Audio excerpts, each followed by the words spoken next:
Hello बच्चों, आइए प्रश्न को देखते हैं। एक घन की कोर 7 सेंटीमीटर प्रति सेकंड की दर से बढ़ रही है। जब घन की कोर 10 सेंटीमीटर लंबी है तब घन का आयतन किस दर से बढ़ रहा है, यह हमें बताना है। प्रश्न को हल करने से पहले प्रश्न की मुख्य अवधारणा के बारे में चर्चा कर लेते हैं।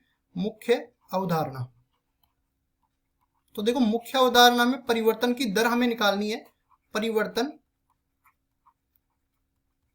की दर हमें निकालनी है जो कि हल होने वाली है अवकलज के अनुप्रयोग से। अवकलज के अनुप्रयोग से। और कैसे हल होने वाली है, सबसे पहले जो जो हमें दे रखा है वो लिख लेते हैं। घन हमें बोला है तो घन बना लेते हैं। यहाँ पे देखो, ये घन बन जाएगा जिसकी सारी भुजाएं आपस में बराबर होती है।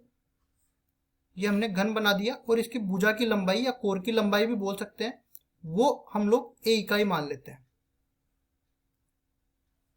इस तरीके से ये ए इकाई इसके कोर की लंबाई मान लेते हैं। यहाँ पे बोल भी देते हैं भुजा बराबर में ए इकाई, या यहाँ पे सेंटीमीटर में दे रखा है तो सेंटीमीटर बोल देते हैं। अब इसका आयतन की मैं बात करूं तो आयतन बराबर हो जाता है ए की घात 3, मतलब भुजा का घन हो जाता है। और इसकी इकाई की मैं बात करूं तो सेंटीमीटर की घात 3, ये अपने पास इकाई बन जाती है। अब उसके बाद देखो हमें क्या क्या दे रखा है।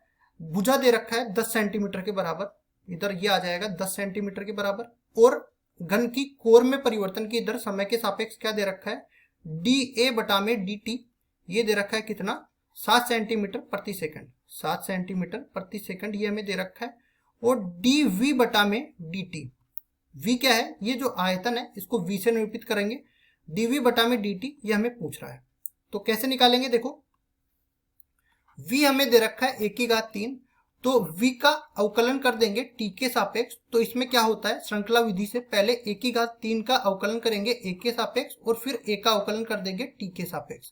तो टोटल मिला के ये अपने पास बनेगा 3a² गुणा में dA बटा में dt। सारे मान हमें दे रखे हैं तो dv बटा में dt बराबर हो जाएगा, a का मान कितना दे रखा है 10 सेंटीमीटर और dA बटा dt का मान दे रखा है 7 सेंटीमीटर।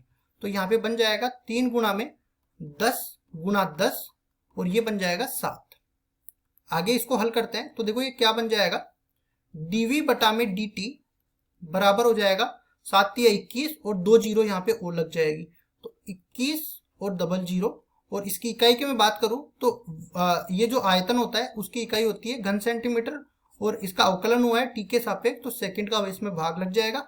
dv बटा dt मतलब आयतन में समय के सापेक्ष परिवर्तन की जो दर है वो आ गई 2100 घन सेंटीमीटर प्रति सेकंड के बराबर। यही अपना उत्तर है। आशा करता हूं ये सवाल आपको समझ में आया होगा। धन्यवाद।